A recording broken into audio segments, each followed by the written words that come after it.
If you ask 10 different people what governance means in GRC, you'll probably get 10 different answers. Some say it's just writing policies. Others think it's the same as compliance. Many treat it as the boring administrative part they can deprioritize. In 2026, that misunderstanding is becoming expensive. Today I'm taking a deeper look at what governance actually means in modern GRC, why most teams get it wrong, how it differs from risk and compliance, the frameworks that actually work right now, and what a practical governance program should look like in practice. This isn't abstract theory. It's the foundation that determines whether your risk and compliance efforts deliver real business value or just create more paperwork. Welcome to Applied IT GRC, the channel for practical, no-fluff insights that help you build real capability. Let's clarify what governance actually means in 2026. First, let's clear up the confusion. Governance is not the same as compliance. Compliance is about meeting external rules and regulations, checkboxes, audits, and reporting. Risk management is about identifying, assessing, and treating uncertainties that could affect objectives.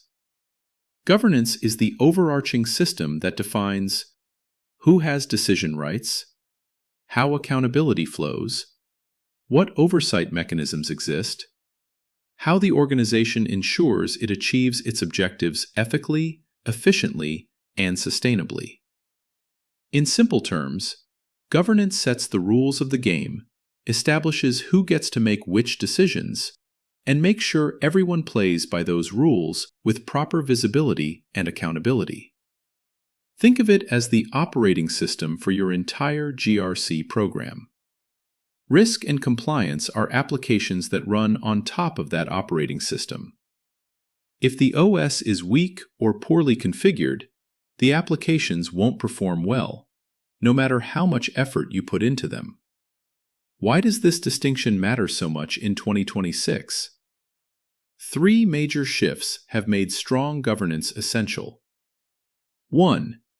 AI and autonomous systems require clear decision rights, accountability frameworks, and human oversight models that traditional risk registers don't address. 2. Regulators, DORA, NIS2, NYDFS, SEC, and others, are moving from "do you have policies" to "can you prove your governance system actually works and drives behavior?" 3. Boards and executives want integrated assurance and strategic insight, not just lists of risks and compliance status. The classic model that still provides the best foundation is the 3 lines model, updated by the Institute of Internal Auditors in recent years. First line, operational management, owns and manages risks day to day.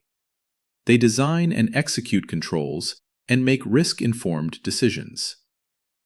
Second line, risk, compliance, and oversight functions, provides frameworks, policies, monitoring, training, and independent challenge to the first line. Third line, internal audit, delivers independent, objective assurance that the first and second lines are operating effectively. In mature 2026 organizations, these lines are collaborative rather than strictly hierarchical. Information flows freely, second line acts as a strategic partner, and third line focuses on high-value assurance rather than checking every box. Common ways teams get governance wrong. Treating governance as just policy writing, creating documents that sit unused.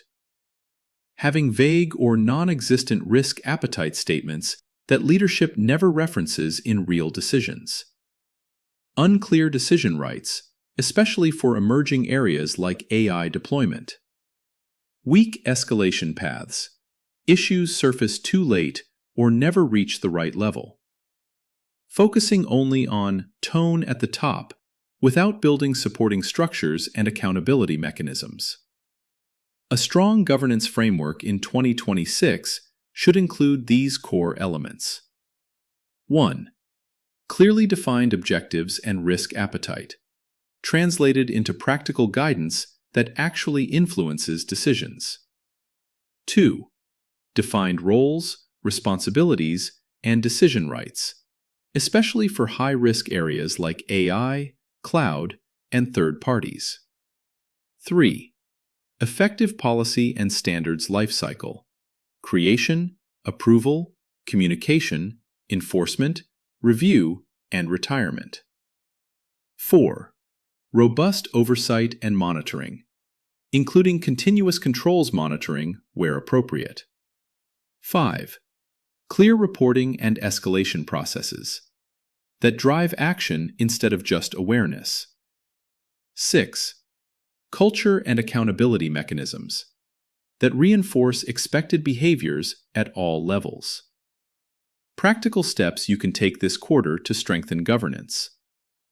Map your current governance structure using the 3 lines model and identify gaps in ownership or visibility. Review your top 5 most important policies. Are they clear, owned, actively used, and reviewed regularly? Draft or refresh a concise risk appetite statement with your leadership team, and test whether real decisions actually reference it. Create a simple governance dashboard that leadership can understand. Control health, open issues, policy compliance trends. Document decision rights for at least one high-risk area.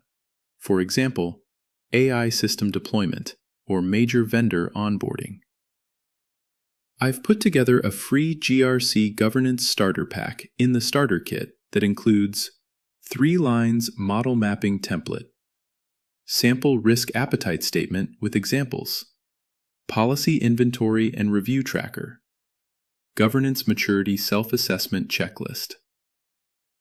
If this deeper dive into governance helped clarify how the G in GRC actually works and why it matters, hit like, subscribe, and follow for more strategic GRC content. Next video, Building a Strategic Risk Management Program in 2026, Beyond the Risk Register, a deep dive. Thanks for watching. What's one area of governance you're currently working on or struggling with in your organization? Let me know in the comments. I read every one, and it often shapes future videos. See you in the next one.